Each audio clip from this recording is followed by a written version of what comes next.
ভাই এই ফ্যানটা দেন তো, হঠাৎ করে ঘুরাতে ভেঙে পড়ে গেছে, এখন চলতেছে না। কি কোন ভাই? আচ্ছা দেখি তো।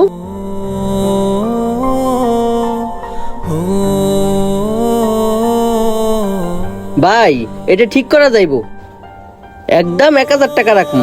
কি কোন ভাই, 1000 টাকা? আমার কাছে তো এত টাকা নাই ভাই, একটু কমাই রাখা যায় না? আচ্ছা ঠিক আছে ভাই, আমি এইটা ঠিক করে দিচ্ছি, আমারে 50 টাকা কম দিয়েন। আচ্ছা ঠিক আছে, আপনি ভালো করে ঠিক করেন। ঠিক আছে ভাই, আমি ঠিক করে দিচ্ছি, আপনি 2 ঘন্টা পরে আসেন। আচ্ছা ঠিক আছে ভাই। ভাই, ওর যে আপনি ফ্যানটা ঠিক করে দিতেছেন, ও কি টাকা দিতে পারবো? কেন ভাই, ও যদি টাকা নাই দিতে পারে তাহলে তো ফ্যান ঠিক করতে আসতো না। ও টাকা দিতে পারবো দেখেই ফ্যান ঠিক করতে দিয়ে গেছে। আচ্ছা ভাই, আপনি কি ওরে চিনেন? আপনি যে এইসব কথা বলতেছেন। আরে হ্যাঁ ভাই, ওকে আমি চিনবো না কে? ও তো আমাদের পাশের গলিতে থাকে। ও আর ওর মা একটা কুইরা করে থাকে। ওরা তো অনেক অসহায়। ওরা এক বেলা খাইলে বাকি 2 বেলায় খাইতে পারে না। ও আপনার ফ্যানের টাকা কই থেকে দিবে? কি কোন ভাই, ওরা এতই গরিব? হ্যাঁ ভাই, দেখেন না কোন আমলের ফ্যান ঠিক করতে দিয়ে গেছে। এখনকার যুগে কি এই ফ্যান চলে? আর ভাই, ও এই ফ্যান ঠিক করতে আসতো না। ওর মা অনেক অসুস্থ, তো ওর মার একটু আরাম দেওয়ার জন্য এই ফ্যানটা ঠিক করতে আসছে। কি বলেন ভাই? তাহলে ওর বাবা কই? ওর বাবা কি ইনকাম টিনকাম করে না? ভাই, ওদেরকে আমি ছোট থেকে চিনি। ওর বাবা মারা যাওয়ার পরে ওদের ফ্যামিলির এই অবস্থা। কি বলেন ভাই, ওর বাবাও নেই? ওরা তাহলে অনেক কষ্টে আছে। হ্যাঁ ভাই, ওরা এতটাই কষ্টে আছে, ঠিক মতো জামা কাপড়ও পরতে পারে না।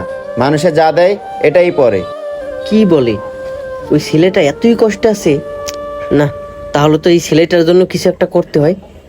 আচ্ছা দেখি। ভাই আমার ফ্যান ঠিক করা কি হয়েছে? ভাই কি বলবো দুঃখের কথা, আপনার ফ্যানটা ঠিক করতে যাইয়া আমি নষ্ট করে ফেলাইছি। কি বলেন ভাই, আপনি আমার ফ্যানটা নষ্ট করে ফেলাইছেন? এখন আমি আমার মারে বাতাস খাওয়াবো কিভাবে? আমার কাছে তো এখন টাকাও নাই যে একটা নতুন ফ্যান কিনে বাসায় নিয়ে যাব। ভাই চিন্তার কোনো কারণ নাই, আমি যেহেতু আপনার ফ্যান নষ্ট করছি, আমি আপনার জন্য একটা নতুন ফ্যানের ব্যবস্থা করছি। কি ব্যাপার, কি সেটা বুঝলাম না। কি কইতাছে? ফ্যান ধরলো না, শুইলো না, ফ্যান আবার নষ্ট হইলো কিভাবে? আচ্ছা দেখি কি করে। ভাই চিন্তা করেন না, আমি যেহেতু আপনার ফ্যান নষ্ট করছি, আমি আপনার একটা ভালো ফ্যান দিতেছি, আপনি ওই ফ্যানটা নিয়ে যান। কি বলছেন ভাই, আমাকে নতুন ফ্যান দিবেন? কিন্তু আমার কাছে তো নতুন ফ্যান কেনার মতো টাকা নাই।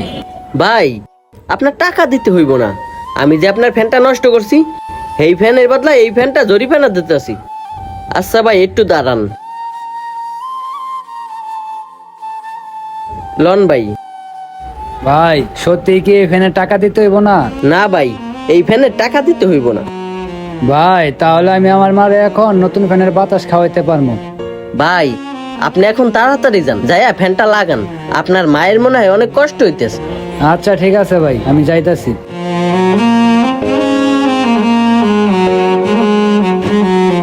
ভাই, আপনি তো ফ্যানে হাতই দিলেন না। চাইলে তো ফ্যানটা ওরা ঠিক করে দিতে পারতেন। শুধু শুধু একটা নতুন ফ্যান দেওয়ার কি দরকার ছিল? ভাই আমি চাইলে এই ফ্যানটা ঠিক করে দিতে পারতাম, কিন্তু আপনিই তো বললেন ওরা অনেক কষ্টে আছে, অভাবে আছে। এখন যদি আমি এই ফ্যানটা ঠিক করে দিই, 2 দিন পর যে নষ্ট হইব না তার কি গ্যারান্টি আছে? ভাই ওই হিসাব করে আমার দোকানের একটা নতুন ফ্যান দিয়ে দিছি, যাতে করে ওর মা বাতাস খাইতে পারে। আর সত্যি কথা বলতে, ওর মা আর আমার মা নাই, মা তো মাই, পৃথিবীর সব মাই সমান।